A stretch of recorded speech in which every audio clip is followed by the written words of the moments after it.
సేవకులు కానీ, ప్రవక్తలు కానీ, బోధకులు కానీ చెప్పేటప్పుడు ఏదో బైబిల్ స్టడీ చేసామనో, లేకపోతే ఏదో పుస్తకాలు చదివామనో, లేకపోతే ఏదో బాగా గ్రంథాలు చదివామనో, ఆ చదివిన దాన్ని బట్టి చేసినట్టు చెప్పడం వేరు.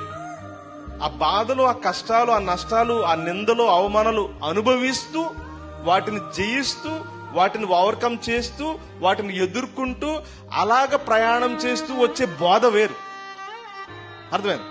ఆ బోధే నిజమైన సేవకులు చేస్తారు. అదే ఎదుటివారి యొక్క ఆత్మల్ని, మనసుల్ని కదిలిస్తారు. చాలా మంది చెప్పినప్పుడు వాళ్ళు ఇంటర్నల్ గా లోపల నుంచి చెప్పరు.